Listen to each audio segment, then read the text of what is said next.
सोलापुरात धाडस सामाजिक संस्थेच्या वतीनं आमरण उपोषण करण्यात आले। महादेव कोळी समाजाच्या विविध मागण्यांसाठी उपोषण करण्यात आलं असून शिवसेना उद्धव बाळासाहेब ठाकरे पक्षाचे उपनेते शरद कोळींच्या नेतृत्वाखाली आमरण उपोषण करण्यात आले।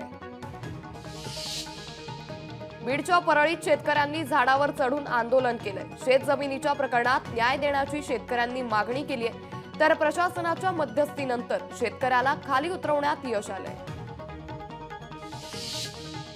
शिंदे सरकार मराठा सरकार असा मजकूर असलेले मुख्यमंत्र्यांचे पोस्टर्स हिंगोली शहरात झळकले।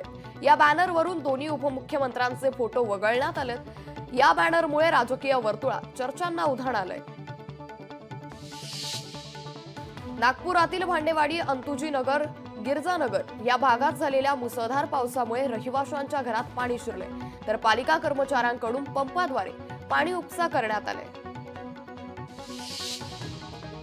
उत्तर प्रदेशमधल्या एका गरीब आणि मागास विद्यार्थ्याला IITची फी भरण्यासाठी वेळेत पैसे न मिळाल्यानं विद्यार्थ्याला प्रवेश घेता आला नाहीये।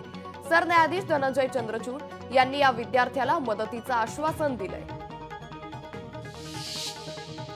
कर्नाटकात परवानगीशिवाय CBIला तपास करता येणार नाहीये। मुडा घोटाळ्याच्या पार्श्वभूमीवर कर्नाटक राज्य सरकारनं हा मोठा निर्णय घेतलाय।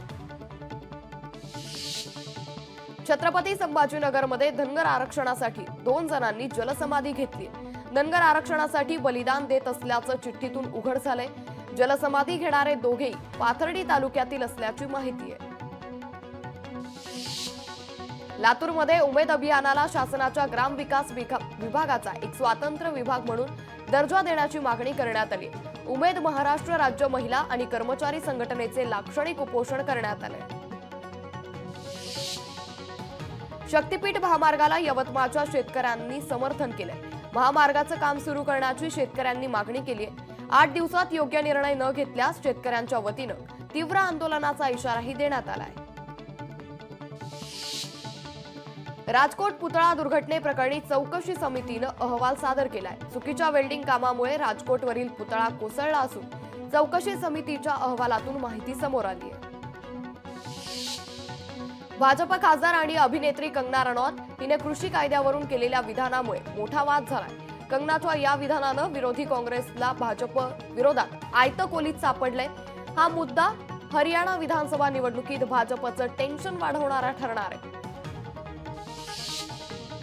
दिल्लीतील विकास कामं थांबवण्यासाठीच भाजपनं आल्याला तुरुंगात डांबल्याचा आरोप अरविंद केजरीवाल यांनी केलाय। दिल्लीतील आप सरकार पाडण्यासाठी आणि दिल्लीतील लोकांना त्रास देण्यासाठी भाजपनं षडयंत्र रचल्याचा आरोपही केजरीवालांनी केलाय।